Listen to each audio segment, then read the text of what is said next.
ॐ गं गणपतये नमो नमः। श्रीसिद्धिविनायक नमो नमः। अष्टविनायक नमो नमः। गणपति बप्पा मोरया। हरे कृष्णा। सारे हरि भक्तों को मेरा प्रणाम। पूरे भारतवर्ष में श्री गणेश उत्सव बड़े ही उत्साह से मनाया जा रहा है और इसी महोत्सव के बारे में हम आज एक कथा सुनेंगे। इस कथा से हमें इस बात का ज्ञान होगा कि भाद्रपद मास में होने वाले इस गणेश उत्सव का क्या महत्व है और इस महोत्सव में श्री गणेश जी की सेवा का कितना बड़ा फल मिलता है।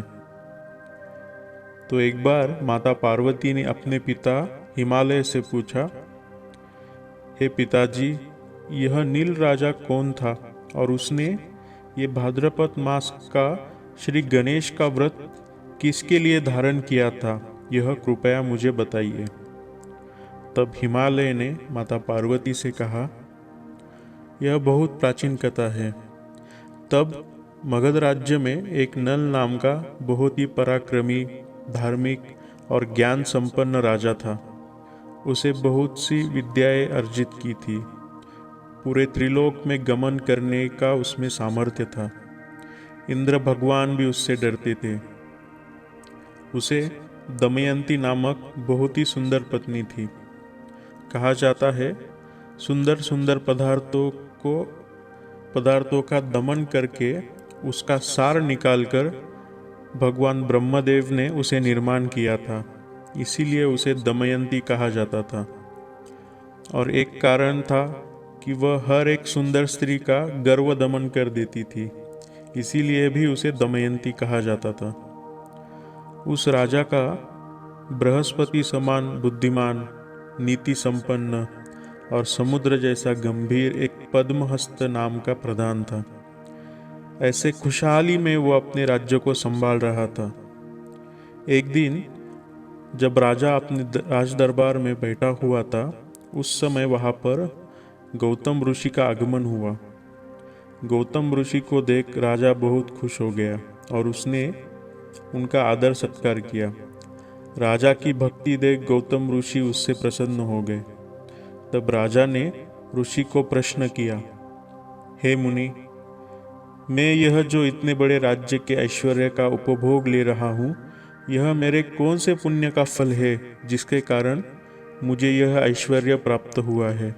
कृपया करके मुझे यह बताइए। तब गौतम ऋषि ने राजा से कहा, हे नल राजा, मैं तुम्हें तुम्हारे पूर्व जन्म की कथा बताता हूँ। इसे ध्यान से सुनना। पूर्व जन्म में गौड़ देश में एक नगर था। उस नगर में एक ज्ञान संपन्न परंतु बहुत ही दरिद्र क्षत्रिय रहता था। दरिद्रता के कारण उसकी पत्नी उसे हमेशा ताना देती रहती थी। इसीलिए एक दिन वह क्षत्रिय बिना किसी को कहे उस घर से चला गया और एक जंगल में पहुंच गया।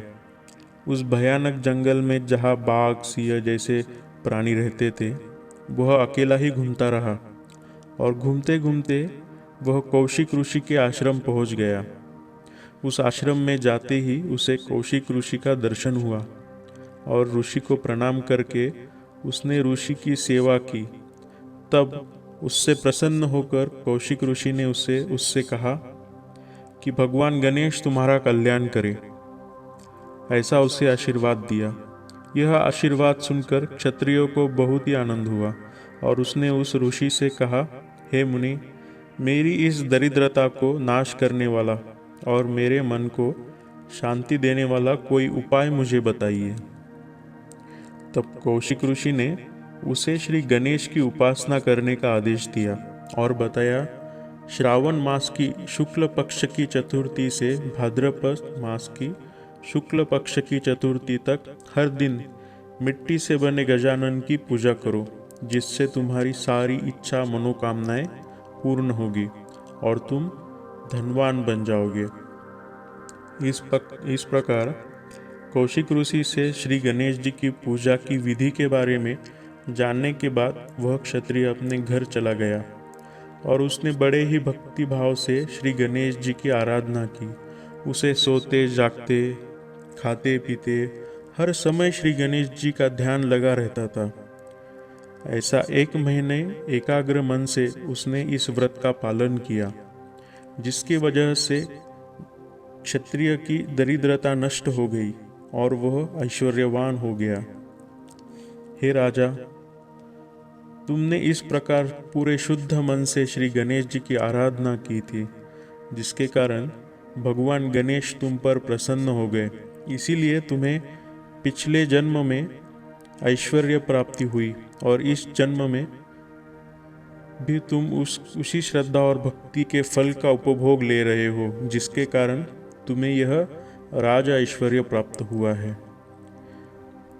देखो, इस कथा से हमें यह चीज समझ सकते हैं कि भगवान की अगर एक क्षण के लिए भी सच्चे दिल से सेवा की जाती है तो उससे संतुष्ट होकर भगवान कई जन्मों तक उस सेवा का फल उस भक्त को देते हैं। श्रावण मास के शुक्ल पक्ष की चतुर्थी से लेकर भाद्रपद मास के शुक्ल पक्ष की चतुर्थी तक किए जाने वाले इस व्रत को करने से हम सभी भक्तों पर श्री गणेश जी की कृपा ऐसे ही होती है। तो अभी श्रावण मास तो खत्म हो गया है, तो कम से कम हम सभी इस पावन भाद्रपद मास में गणेश उत्सव में श्री गणेश जी की सेवा करके उन्हें संतुष्ट करके अपने जीवन को सफल कर लेते हैं। पर ध्यान रखना, सेवा सच्चे दिल से ही होनी चाहिए और इसी उम्मीद से कि भगवान गणेश जी आप सभी भक्तों पर कृपा बनी रहे और वे सारे विघ्नों और संकटों से आपकी रक्षा करें, मैं आप सभी से अनुमति लेता हूँ। ओम गम गणपतये नमः।